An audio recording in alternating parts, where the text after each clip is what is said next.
저도 평소에 이 스마트폰을 손목에 쥐고 있는 편인데요. 근데 어쩌다 보면 손목이 좀 저릿저릿할 때가 있거든요. 그러다 보면 이제 내 손목에 무리가 가는 거 아닐까 이런 생각을 하게 되는데 저만 이런 건 아니더라고요. 네, 이 젊은 층에서는 이제 손목을 많이 활용하고 자꾸 찍다 보니까 손목이 이제 무리가 오는 경우가 있는데요. 사실 젊은 층뿐만 아니라 연세가 좀 있으신 분들께서는 그 스마트폰도 스마트폰인데요. 사실 일을 많이 하셔서 손목에 약간 통증이 온 상태에서 손자, 손녀들을 보다 보니까 손목 질환이 특히나 많아지신다고 합니다. 그렇습니다. 그래서 오늘 이 시간에는요, 이 손목에서 발생할 수 있는 흔한 질환을 좀 알아보고요, 통증을 어떻게 관리하면 좋을지에 대해서 얘기를 좀 해보겠습니다. 마취통증의학과 전문의 정순택 원장 스튜디오에 나와 있습니다. 안녕하세요. 네, 안녕하세요. 네, 오늘 먼저 알아볼 질환이 손목 건초염인데요. 다른 말로 이 득케르뱅병이라고 합니다. 네, 쉽지 않은데 어떤 질환인지 좀 설명을 해주시죠. 이제 예전에 1895년 책에 나온 얘기인데요. 스위스의 이제 외과 의사인 득케르뱅이라는 분이 그 이름을 붙였다고 그래가지고 득케르뱅병, 득케르뱅 건초염이라고 이제 불리고 있는데 이름이 어렵습니다. 저도 학생 때 좀 잘 안 외워졌던 이름 중에 하나인데요. 화면을 좀 보시면서 얘기를 할까요? 우리 손목에는 이제 엄지손가락을 젖히고 이렇게 펴게 해주는 장무지 외전근과 단무지 신근이라는 이제 근육의 힘줄이 손목 부위에 이렇게 지나가고 있습니다. 이 힘줄과 힘줄을 둘러싼 힘줄집이 요골 경상돌기 부근에서 염증이 생기면서 통증이 발생하는 질환으로 요골 경상 건초염이라고 불리기도 합니다. 작년에는 약 12만 명 정도의 환자가 이 득케르뱅 건초염으로 병원을 방문해서 치료를 받은 것으로 집계되고 있고요. 이 중에서 남성은 3만여 명, 나머지는 이제 다 여성으로서 이제 여성에서 좀 더 많이 발생하는 것으로 알려져 있습니다. 득케르뱅 건초염이 발생하는 원인은 확실하게 알려져 있지는 않고요. 이제 엄지손가락의 반복적인 움직임으로 인해서 염증이 발생하고 퇴행성 손상이 발생해서 이제 이렇게 생기는 것으로 추정되고 있습니다. 그래서 이제 엄지손가락이나 손목을 많이 쓰는 사람들에게 잘 발생합니다. 아니, 엄지손가락을 쓰는 건 남성, 여성 다 비슷하게 쓸 것 같은데요. 왜 여성이 12만 명의 그 환자분들 가운데 9만 명을 차지하고 남성은 3만 명밖에 안 되는지 궁금합니다. 그러니까요. 자, 우선 증상을 좀 살펴보도록 하겠는데요. 어떤 증상을 갖고 있나요? 증상은 이제 우리 아랫팔에는 요골과 척골이 있는데요. 엄지손가락 쪽에 이제 요골측이거든요. 이 엄지손가락 쪽에 손목이 붓고 아픕니다. 그리고 눌렀을 때 이제 압통이 심하고요. 손목뿐만 아니라 엄지손가락, 그리고 엄지손가락과 손목 사이 부분 있죠. 이 부위에도 통증이 발생할 수 있습니다. 조금 옆으로 이렇게 돌려보실까요? 어느 부분이요? 이 부분? 이 부분 있죠? 이렇게 보여드려야 되는데. 그 부분이 아프시다고요? 네, 이쪽도 아플 수가 있고 주로는 이 손목 부위의 통증이 주 부위입니다. 그래서 이제 주먹을 쥐기만 해도 아플 수가 있고요. 또 손목을 이렇게 돌리거나 비틀 때 통증이 이제 더 심해집니다. 그리고 이제 무거운 물건을 들거나 힘을 쓸 때 심한 통증과 함께 힘이 빠질 수도 있는데 보통 이렇게 책을 이런 식으로 들을 때 엄지손가락에 힘이 많이 들어가면 증상이 유발되기도 합니다. 그렇군요. 그리고 이제 엄지손가락을 구부리기 힘들거나 엄지손가락 쪽에 저림감이 발생하기도 합니다. 그럼 이런 증상들이 느껴져서 병원을 가면 어떤 검사를 받게 되나요? 네, 이제 득케르뱅 건초염은 이 특정 부위에 통증이 있기 때문에 이제 엄지손가락 쪽의 손목 통증과 심한 압통 이런 특징적인 증상을 의사가 이제 눈으로 확인을 하고요. 그 다음에 이제 간단한 이학적 검사, 진찰이라고 하죠. 이런 검사를 통해서 진단이 가능합니다. 다음 화면을 보시면요, 먼저 엄지손가락을 구부리고 나머지 네 손가락으로 엄지손가락 감싸 쥐어줍니다. 이렇게 딱 쥐어주었을 때 환자분들은 증상 부에 통증을 느낄 수가 있어요. 그리고 이 단순히 쥐는 동작에서 통증을 느끼지 못했을 때는 주먹을 쥔 상태에서 새끼손가락 쪽으로 이렇게 손목을 꺾어보면 이 힘줄들이 쭉 늘어나면서 통증을 유발하게 되는데 이런 방법으로 진단을 하게 됩니다. 그리고 이제 최근에는 초음파 검사를 자주 시행하게 되는데요. 다음 사진을 보시면 손목 위치에서는 이 장무지 외전근과 단무지 신근의 힘줄이 거의 붙어서 주행을 하고 있거든요. 그래서 여기 보시면 오른쪽에 요 부위가 힘줄입니다. 근데 이게 지금 두 개가 겹쳐 거의 붙어 있는 거거든요. 근데 이제 왼쪽은 확실하게 확연히 차이가 나죠. 오른쪽에 비해서 힘줄이 염증으로 많이 부어 있는 그런 모습입니다. 이분은 상당히 이제 심한 환자분이셨고, 이렇게 이런 걸 이제 확인을 하게 되면 이분은 왜 이렇게 심해지신 거예요? 이분은 이제 계속 요리하시는 분이신데 계속 이제 손목을 쓰시는 분입니다. 네. 네. 그렇군요. 네네. 네. 이렇게 이제 진단을 할 수가 있겠습니다. 네. 네. 그럼 이제 이렇게 손목 건초염인 줄 모르고 방치하다가 뒤늦게 병원에 가시는 분들 많다는 얘기를 들었는데 그렇다면 어떤 치료를 하게 되나요? 네, 뭐 이제 일시적으로 손목이나 손가락을 무리하게 쓰고 난 후에 이제 통증이 발생하는 경우는 흔하게 있잖아요. 하루 이틀 정도 쉬고 난 다음에 이 통증이 이제 없어지는 경우, 저절로 좋아지는 경우에는 특별히 치료가 필요하진 않는데 네. 이제 점점 심해지거나 시간이 지나도 좋아지지 않는 경우에는 이제 빨리 병원에 방문하셔서 치료하시는 게 좋습니다. 이 득결혈변 건초염은 손목과 엄지손가락을 좀 움직이지 않게 고정해 주는 게 좋은데요. 이렇게 보호대도 엄지손가락을 끼고 손목을 감아줘서 이렇게 같이 고정할 수 있는 그런 네. 보호대들이 있거든요. 고정을 시키는 거군요. 네, 고정을 하고 휴식하는 방법, 네. 그다음에 얼음찜질, 그리고 소염진통제, 이제 약물 치료를 먼저 시작해 볼 수가 있겠고요. 좋아지지 않는 경우에는 이제 초음파 유도하에 아까 보셨겠지만 그 초음파를 보면서 그 부어 있는 힘줄에 이제 그 스테로이드 주사요법을 좀 해볼 수가 있습니다. 네. 너무 네. 급한 경우에. 그러니까요. 네, 이제 잘 낫지 않는 경우에요. 네. 이제 스테로이드의 반응이 없거나 효과가 짧은 경우가 있거든요. 그런 경우에는 이제 스테로이드 주사를 반복하지는 않고 체해 충격파 치료나 고강도 레이저 치료, 그다음에 요즘에 이제 프롤로 주사 치료라는 것들을 예, 많이 시행하고 있습니다. 네. 네. 조금 전에 그 아프신 분이 이제 요리를 많이 하셨다는 걸 들어보니까 네. 확실히 여성들이 뭐 빨래며 뭐 여러 가지 뭐 짜는 거 이렇게 손목을 많이 많이, 쓰시니까 좀 조심하셔야겠습니다. 네. 자, 이번에는 손목 터널 증후군이라고 있는데요. 뭐 많이 알려져 있는 질환입니다. 이 손목 터널 증후군에 대해서 좀 설명해 주시기 바랍니다. 네, 이제 손목 터널 증후군 혹은 뭐 수근관 증후군 네. 이렇게 얘기를 하는데 많이들 알고 계시죠, 이 병은. 이제 손목 터널 증후군은 작년에 18만여 명 정도가 이제 병원에 방문했다고 합니다. 이것도 역시 여성이 남성보다 한 3배 정도 많다고 알려져 있고요. 네. 이제 다음 화면을 좀 보시면요. 손목에는 이제 손바닥 쪽으로 인대와 뼈로 이루어진 이제 터널 형태의 공간이 있는데 이것을 손목 터널이라고 합니다.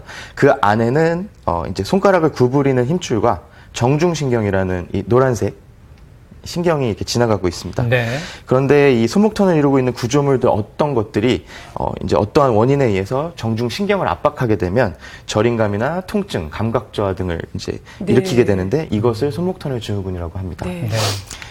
주로 이제 손목을 많이 사용해서 발생하는 것으로 알려져 있고요. 집안일 많이 하시는 가정주부들도 많이 발생을 하고 스마트폰이나 컴퓨터를 장시간 사용하시는 분들에게서도 잘 발생합니다. 네. 왜 발생하는지에 대해서 설명해 주셨는데 그에 따른 증상은 어떤 게 있는지 또 궁금하고요. 또 듣기로는 이 손목 터널 증후군이 자가 진단이 가능하다고 하더라고요.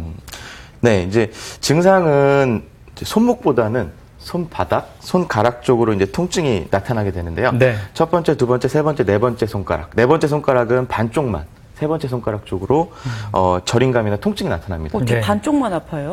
이게 신경이 분포하고 있는 게 그렇습니다. 아. 예, 그 나머지는 또 척골신경이 또 지배하고 있기 때문에 좀 신기하네요. 다르거든요. 네. 그래서 보통 새끼손가락이 아픈지 안 아픈지를 많이 물어봐요. 예. 그리고 이제 통증 양상은 뭐 저리기도 하고 쑤시고 아리고 예, 뭐 다양한 여러 가지 증상으로. 신경 증상이기 때문에 여러 가지 표현을 하게 되고 증상이 심한 경우에는 이제 감각이 둔해집니다. 먹먹하다. 남의 살 같다라고 얘기를 하기도 하고요. 네. 그리고 이 엄지손가락 쪽에 이 엄지 두덩근이 그 근육의 위축이 오면서 힘이 빠지기도 합니다. 네. 네. 그리고 또 낮에 통증이 있기도 하지만 밤에 통증이 더 심해져서 수면 장애를 호소하시는 분들도 있습니다. 네. 네. 자가진단법이라고 하면은 이제 이렇게 손목 터널 증후군은 좀 전에 말씀드린 것처럼 증상이 좀 특이하기 때문에 이런 증상 부위를 보고 알 수가 있는데 이제 사진을 좀 보시면요. 색칠해 놓은 부위가 이제 감각저하, 통증 이렇게 일어나는 부위거든요. 네. 그래서 첫 번째, 두 번째, 세 번째, 네 번째 손가락과 손바닥에 통증, 감각 이상이 나타나는지 그것만 이제 확인해 보셔도 손목 터널 증후군을 의심해 보실 수 있고요. 그다음에 다음 사진을 보시면 이제 양쪽 오른쪽 사진이 좀 유용한데요. 네. 양쪽 손목을 구부린 상태로 이렇게 손등을 맞닿게 하고 한 1분 정도 있습니다. 그러면 증상 부위로 점점 저림감이나 통증이 이렇게 나타나면은 좀 더 의심해 볼 수 있습니다. 이럴 네. 때는 손목 터널 증후군을 의심하시고 병원에 방문하시면 됩니다. 네. 이렇게 이제 자가 진단법 그리고 증상으로 이제 손목 터널 증후군이 의심이 돼서 병원에 가게 되면 어떤 검사를 하게 되나요? 이제 사실 앞서 말씀드린 것이 병원에 오셨을 때도 실제로 이제 의사 선생님들이 보는 방법들인데요. 네. 진찰하는 방법이에요. 증상 부위를 먼저 눈으로 확인을 하고요. 아까 이제 보셨지만 손등을 이렇게 맞닿게 하고 손목을 구부리고 있는 것을 이제 팔렌 테스트라고 하는데요. 네. 이제 정중신경이 지나가는 손목 터널을 인위적으로 좀 좁게 만드는 겁니다. 그래서 신경을 좀 이렇게 눌리게 만들어서 증상이 유발되는지 보는 것인데 정상인에서는 증상이 유발되지 않고 네. 환자분들한테서는 이런 증상이 이제 유발이 됩니다. 네. 그리고 이제 정중신경의 부종이나 염증이 심한 경우에는 이 신경 지나다니는 곳을 손으로 톡톡 치거나 아니면 이제 진찰용 망치 있거든요. 고무로 생긴 톡톡 쳤을 때 손바닥 쪽, 손가락 쪽으로 찌릿찌릿한 통증이 이제 방사되기도 합니다. 이제 엑스레이 검사를 통해서 손목 터널을 이루고 있는 뼈의 구조물들이 좀 이상이 있는지 그런 것들을 확인하기도 하고요. 그다음에 다음 사진을 보시면 초음파 사진을 준비를 했는데 이제 정중신경을 직접 볼 수 있습니다. 그래서 신경 부종이나 주위 인대의 비율을 확인하면서 진단할 수 있는데 오른쪽에 보면 이렇게 생긴 게 정중신경이거든요. 네. 근데 이제 이분은 왼쪽이 신경이 훨씬 오른쪽에 비해서 더 두꺼워졌죠. 그러네요. 예, 이게 염증 때문에 이제 부었다라고 이제 보는 거거든요. 네. 이제 이런 경우에 이제 손목터널 증후군으로 진단을 할 수 있습니다. 증상이 이제 좀 전형적이지 않고 애매한 경우에는 목 디스크나 이런 다른 질환하고 감별을 해야 될 필요가 있는데요. 이런 경우에는 근전도 검사나 신경전도 검사를 하게 되면 좀 도움이 됩니다. 네. 이게 손바닥이며 뭐 손목, 손가락까지 아프고 저리면 일상생활에서도 많이 불편할 것 같은데요. 어떤 치료가 필요할까요? 네, 여기도 역시 이제 손목의 움직임을 좀 제한해주는 보조기 사용이 좀 도움이 되고요. 그다음에 이제 약물 치료나 물리 치료를 하면서 휴식을 취하면 좀 증상이 완화되기도 하는데요. 초음파를 이용해서 손목 터널 내에 정중신경에 이제 주사 치료를 하면 효과적입니다. 이런 휴식이나 이런 이제 비침습적인 치료를 하지 않았을 때 네. 좋아지지 않으면 이런 주사 치료, 신경 치료술을 시행할 수가 있고요. 이 신경 치료술을 시행하게 되면 신경의 부종이나 염증이 가라앉으면서 통증이 완화되고 감각 이상도 좀 돌아옵니다. 네. 예, 대개는 이제 이런 비수술 치료로 호전이 많이 되는데 치료에 반응하지 않는 분들이 계시거든요. 이런 분들은 이제 피치 못하게 이 신경을 압박하고 있는 횡수근 인대라는 조직이 있는데 그것을 이제 잘라주는 수술적 치료를 하게 됩니다. 네. 네.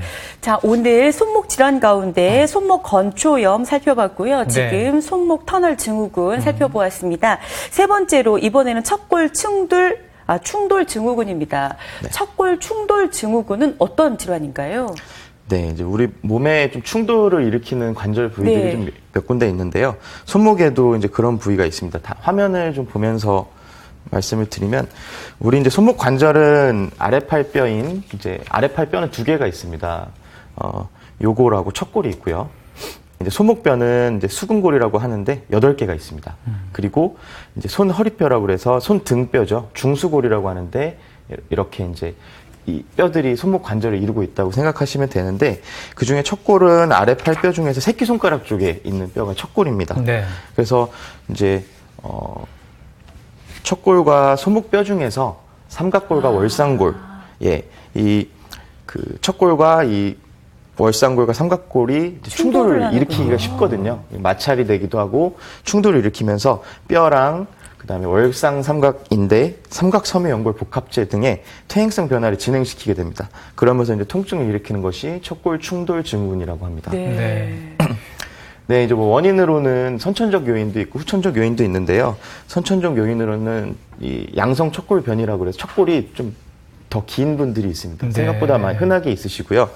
그리고 이제 원이 요골에 증가된 배명경사 이런 것들이 있고 골절로 인해서 요골이 이제 단축돼 있거나 척골이 이제 상대적으로 길어지는 거죠. 그리고 성장 저하 등으로 인해서 이제 후천적 요인으로 또 이런 것들이 발생하기도 하고요. 네. 그리고 이제 이 외에 손목을 많이 사용하는 분들에게서도 잘 발생할 수 있습니다. 네. 대개 이제 손목을 많이 쓰는 분들 있죠. 직업이나 운동 때문에 잘 발생하고 앞으로 넘어지면서 이렇게 딱 바닥을 짚었을 때 충돌이 탁 일어나면서 안쪽에 손상을 네. 입는 경우도 있습니다. 네, 조심해야겠다라는 생각이 드는데 그 척골 충돌 증후군이 이제 발생을 하게 됐을 때 어떤 증상이 또 나타나게 됩니까?